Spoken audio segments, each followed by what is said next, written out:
నమస్తే కత్తి మహేష్ గారు. సో ఇప్పుడున్న ప్రజెంట్ పొలిటికల్ సినారియో ప్రకారం చూసుకుంటే ఒక్కొక్కరు ఒక్కో నినాదంతో వెళ్తున్నారు. మీ భవిష్యత్ నాదే బాధ్యత అంటూ చంద్రబాబు నాయుడు గారు, సో నేను విన్నాను నేనున్నాను అంటూ అటువైపు జగన్మోహన్ రెడ్డి గారు, 25 ఏళ్ల సుస్థిర భవిష్యత్తు కోసం పోరాటం అంటూ అటు పవన్ కళ్యాణ్ గారు ఒక్కొక్కరు ఒక్కొక్క నినాదాలతో బయటికి వెళ్తున్నారు. వీళ్ళల్లో ఎవరు అధికారాన్ని దక్కించుకోబోతారు అంటే ఏ పేరు చెప్తారండి మీరు అసలు? అంటే రైట్ నౌ తెలుగుదేశం వైసీపీ రెండు కూడా చాలా క్రూషియల్ సినారియోలోనే ఉన్నాయి.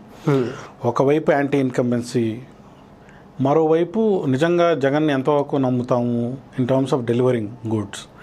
ఎందుకంటే హాఫ్ ప్రోగ్రెషన్లో ఉన్నాయి. చంద్రబాబు మళ్ళీ వస్తే వాటిని ఫినిష్ చేస్తాడేమో అనే ఒక ఆశ మరోవైపు, కానీ జరుగుతున్న అవినీతి మరోవైపు. ఈ రెండింటి మధ్య జనాలు పోకచెక్కలాగానే ఉన్నారు. ఆడకత్తెరలో పోకచెక్క అంటాం కదా, ఆ టైప్లోనే ఉన్నారు. కాకపోతే as on today Chandrababu Naidu గారు కేవలం 4.5 సంవత్సరాలు ప్రత్యేక హోదా మీద చేసినటువంటి కన్ఫ్యూజన్, బీజేపీతో అంట కాగి ఆ తర్వాత అదేదో పెద్ద నేరం అన్నట్లుగా దాన్ని ప్రొజెక్ట్ చేసి, అంటే ఇదంతా జనాలు ఏమనుకుంటున్నారంటే చంద్రబాబు నాయుడు ఈజ్ కేపబుల్ అనే 2014లో అతనికి పట్టం కట్టాం. కేపబుల్ పర్సన్ డెలివరీ చేయకపోతే నిరాశ ఎక్కువ ఉంటుంది. ఇప్పుడు జగన్ వస్తాడో ఏం చేస్తాడో నిజంగా చేస్తాడో లేదో అనేది క్వశ్చన్సే, that is a matter of imagination. కానీ ఇక్కడ ఇతను ఏదో చేస్తాడు అని నమ్మారు, అది చేశాడా లేదా? రాజధానికి సంబంధించి కానివ్వండి, ప్రత్యేక హోదాకు సంబంధించి కానివ్వండి, విభజన హామీలకు సంబంధించి కానివ్వండి, వీటిల్లో ఏది చంద్రబాబు నాయుడు గారు ఫుల్ఫిల్ చేయలేకపోయారు. ఇప్పుడు సగంలో ఉన్నాయి అంటున్నాడు. 4.5 సంవత్సరాల వరకు అసలు కేంద్ర ప్రభుత్వం ఏమీ ఇవ్వలేదు కాబట్టి నేనేమీ చేయలేకపోయాను అని అన్నాడు. గత 3-4 నెలలుగా టక్కుమని ఆయనకు గుర్తొచ్చి మొత్తం అందరికీ అన్నీ ఫ్రీగా ఇచ్చేస్తున్నానని చెప్పి చెక్కుల పంపకాల దగ్గర నుంచి అన్నీ మొదలెట్టాడు. ఇది జనాలకు అనుమానంగా ఉంది. అంటే ఎన్నికలకు ముందేనా, 2 సంవత్సరాల ముందు చేసింటే ఏమై ఉండేది? లోటు బడ్జెట్ అన్నారు. ఇప్పుడు లోటు బడ్జెట్ ఎక్కడి నుంచి ఫుల్ఫిల్ అయింది? ట్యాక్సుల నుంచా, సెంట్రల్ గవర్నమెంట్ ఇచ్చిందా, లేకపోతే మరి ఎక్కడి నుంచి అన్న అప్పు తెచ్చామా? ఇవేవి జనాలకు క్లారిటీ లేకపోవడం వల్ల ఒక అపనమ్మకం చంద్రబాబు నాయుడు గారి మీద ఉంది.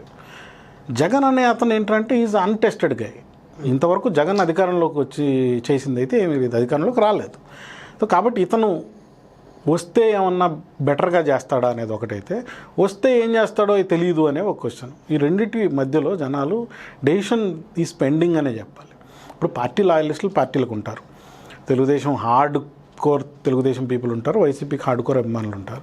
వాళ్ళని వదిలేస్తే మిగతా వాళ్ళకు ఉండే అనుమానాలు ఎక్కువ ఇంపార్టెంట్, ఎందుకంటే they are the deciding vote. Okay, ఈ ఎలక్షన్లో పవన్ కళ్యాణ్ గారి రోలు ఇంపాక్ట్ ఏ విధంగా ఉంటుందంటే ఏం చెప్తారు మీరు? అంటే పవన్ కళ్యాణ్ ఖచ్చితంగా వైసీపీకి నష్టం చేయాలని తెచ్చినటువంటి ఒక ఎలిమెంట్. ఎలా చెప్పగలుగుతారు అది? ఎందుకంటే రీసెంట్గా ఆయన అనౌన్స్ చేసినటువంటి క్యాండిడేచర్ లిస్టు చూడండి. ఓకే, మొన్నటి వరకు ఏం చెప్తూ వచ్చాడు? నేను ఒంటరిగా పోరాడతా, వామపక్షాలతో కలిసి పోరాడతా, మహా అంటే 175 స్థానాల్లో పోటీ చేస్తా. ఇప్పుడు ఎన్ని స్థానాల్లో పోటీ చేస్తున్నాడు? ఎక్కడైతే వైసీపీ బలంగా ఉండి గెలిచే అవకాశం ఉందో అక్కడ మాత్రమే పోటీకి నిలబెడుతున్నాడు. కత్తి మహేష్ గారు వైసీపీ కాబట్టి అలా మాట్లాడుతున్నారా, లేదంటే ఎనాలిసిస్ బేస్ చేసుకొని చెప్తున్నారా? నేను 2 ఫ్యాక్టర్లు చెప్తా. చెప్పండి. ఒకటి, అతను కాపు కాదు అంటూనే 80% కాపులకే సీట్లు ఇచ్చాడు. అతను కాపు కాదు అనుకుంటూనే 2 సీట్లు నిలబడుకున్న సీట్లు కాపు కుల ప్రాబల్యం ఉన్నటువంటి సీట్లే. ఇప్పుడు ఎవరెవరైతే అంటే కనీసం వాళ్ళ క్యాండిడేచర్లకు అప్లికేషన్లు తీసుకున్నారు, ఎగ్జామ్లు కండక్ట్ చేశారు, ఇవన్నీ చేశారు కదా. అంటే 175 స్థానాలకు వాళ్ళకి ఆల్మోస్ట్ 2700 ఎన్నో అప్లికేషన్లు వచ్చాయి. లిస్టు కూడా మనకు ఇచ్చారు. వాళ్ళలో ఎంతమందికి మీరు సీట్లు ఇచ్చారు? ఇప్పుడు కొత్తగా వస్తున్న వాళ్ళు ఎక్కడి నుంచి వచ్చారు? మీ లిస్టులో అయితే లేరుగా. లేరు. మరి చంద్రబాబు నాయుడు గారి లిస్టులోంచి రావాలి. సింపుల్ లాజిక్ ఎవరికైనా సరే. ఇది నేను వైసీపీ సింపథైజరో లేకపోతే అవనక్కర్లే. కామన్ సెన్స్ ఉన్న కామన్ మ్యాన్ అయితే చాలు, అర్థమైపోద్ది. ఇంకా మూర్ఖంగా పవన్ కళ్యాణ్ ఏం చేసినా బాగానే ఉంటుంది అనుకునే వాళ్ళకి అజ్ఞాతవాసి కూడా నచ్చుతుంది, ఆయన చేసే పాలిటిక్స్ కూడా నచ్చుతాయి. But I'm a person who will see through things. కాబట్టి నాకేంటంటే ఓకే, దీంట్లో ఏదో తేడా ఉంది. వీళ్ళందరూ ఎక్కడి నుంచి వచ్చారు క్యాండిడేట్లు? చిన్న ఎగ్జాంపుల్ చెప్తాను. సత్తెనపల్లి నియోజకవర్గం. సత్తెనపల్లి నియోజకవర్గంలో ఆల్రెడీ అక్కడ కోడెల శివప్రసాద్కి అంబటి రాంబాబుకు మధ్య పోటీ ఉంది. లాస్ట్ టైం 900 ఓట్లతో మాత్రమే అంబటి రాంబాబు ఓడిపోయాడు. ఇప్పుడు జిల్లా వ్యాప్తంగా కోడెల శివప్రసాద్ మీద నెగిటివిటీ ఉంది. ఆ నియోజకవర్గంలో అయితే ఇతను వద్దు అని తెలుగుదేశం వాళ్ళే అంటున్నారు. ఇప్పుడు జనసేన క్యాండిడేట్ ఎవరు అవ్వాలి? లాస్ట్ ఎన్నికల్లో 5,000 ఓట్లు ఇండిపెండెంట్గా నిలబడుకున్న వ్యక్తి, అంతకుముందు తెలుగుదేశం టికెట్ ఉన్న వ్యక్తి వచ్చాడు. ఇతను జనసేన పార్టీకి సంబంధించినోడు కాడే, జనసేన పార్టీ కోసం ఎగ్జామ్ రాసినోడు కాదే, మరి ఎందుకు ఇచ్చారు సీటు? పోనీ పవన్ కళ్యాణ్ అభిమానే కాదు. సో ఇది కామన్ సెన్స్కి సంబంధించినటువంటి విషయం. నేను దానికి పార్టీ సంప్రదాయం రావాల్సిన అక్కర్లే. ఈ లాజిక్ కనుక ఎవడన్నా అప్లై చేస్తే వీళ్ళందరూ ఎవరు?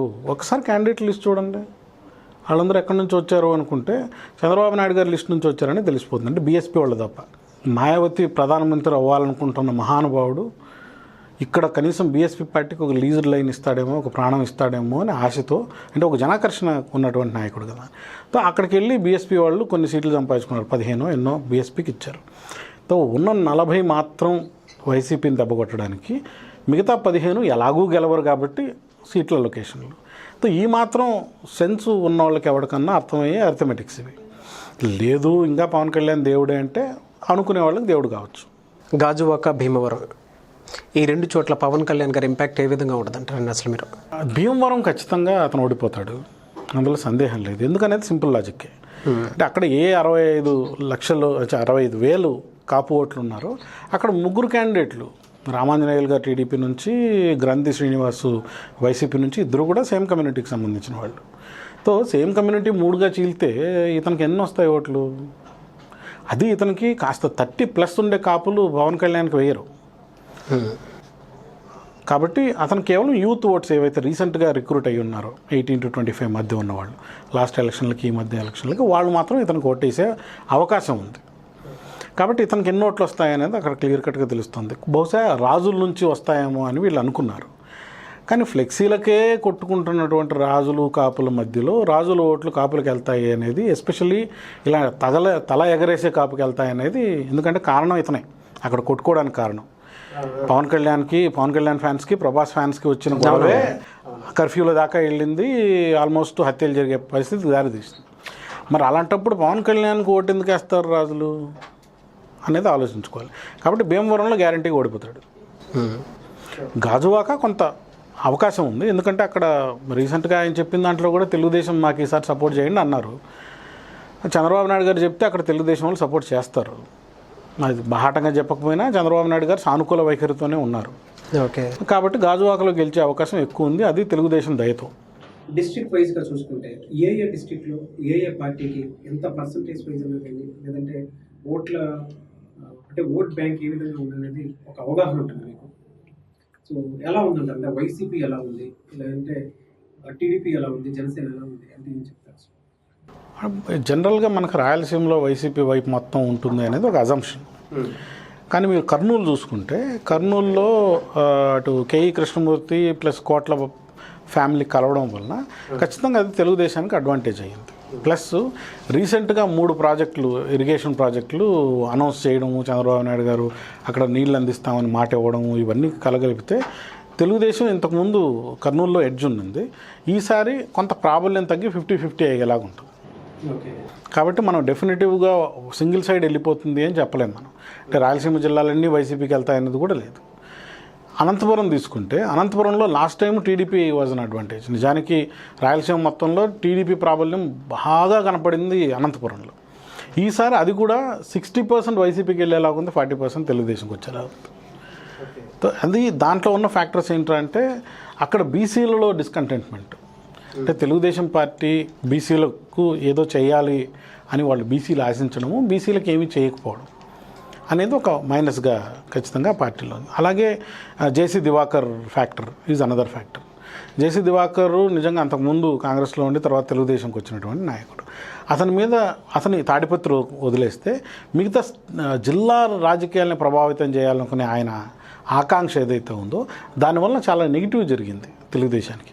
అంటే ఆయన ఏం తెలుగుదేశాన్ని నెత్తిని మోసుకొని తిరగడు. అతను ఇండివిజువల్ ఏమవుతుందంటే అతను తెలుగుదేశాన్ని రిప్రజెంట్ చేస్తాడు, కానీ ఎక్కడ పడితే అక్కడ నోరేసుకుని పడిపోతూ ఉంటాడు.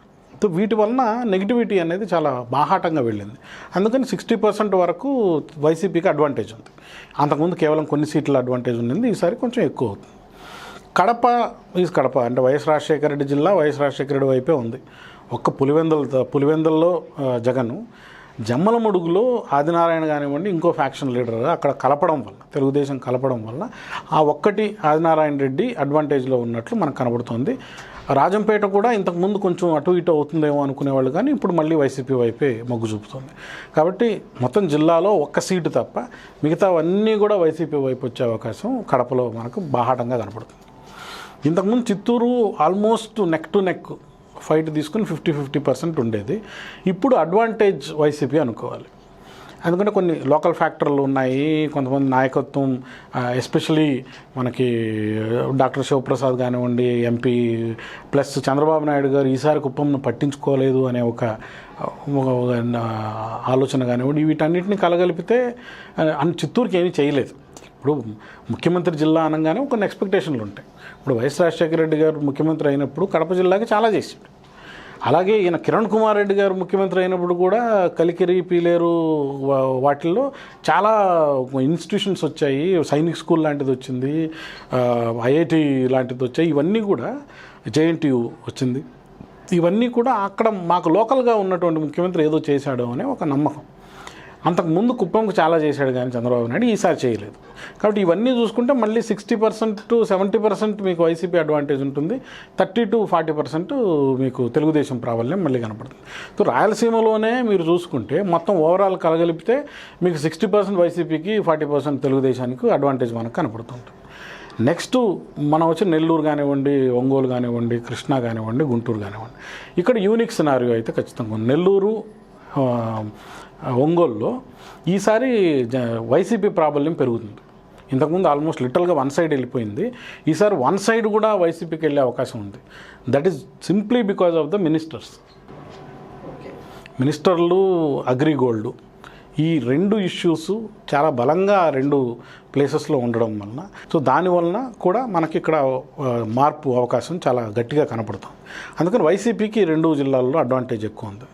ఇంకా కృష్ణా, గుంటూరు అంటారా, ఇంతకుముందు కృష్ణా, గుంటూరు అంటే కమ్మ బెల్ట్ అనేది మనందరికీ తెలిసినటువంటి విషయం, ప్రాబల్యం ఉన్నటువంటి ప్లేసు. అది కాక రాజధాని చాలా వరకు లాభించేది ఈ రెండు జిల్లాల వరకే, కాబట్టి ఖచ్చితంగా అడ్వాంటేజ్ మనకి ఉంటుందేమో అనే ఒక ఆశ ఉండేది.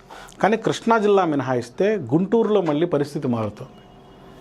గుంటూరు జిల్లాలో వైసీపీ ప్రాబల్యం ఈ మధ్యకాలంలో పెరిగింది. దానికి ఉన్న ఒకే ఒక్క కారణం ఏంటంటే మొత్తం రాజధాని అంతా కమ్మలకు దోచిపెట్టారు, బీసీలకు ఏమాత్రం దాంట్లో అవకాశం లేదు అనే ఒక బలమైన నినాదం గుంటూరులో వెళ్ళింది. అందుకని బీసీల ఓట్లు కొంత చీలి వైసీపీకి యాడ్ అయ్యేలాగా ఉన్నాయి. కాబట్టి గుంటూరులో పరిస్థితి అటు ఇటుగా అడ్వాంటేజ్ అయ్యే పరిస్థితిలోకి వైసీపీ ఉంది. Krishna as it is Telugu Desam ప్రాబల్యం ఉంటుంది. కాకపోతే విజయవాడకు సంబంధించి ఒక ఫ్రాక్చర్డ్ వర్డిక్ట్ అయితే వస్తుంది.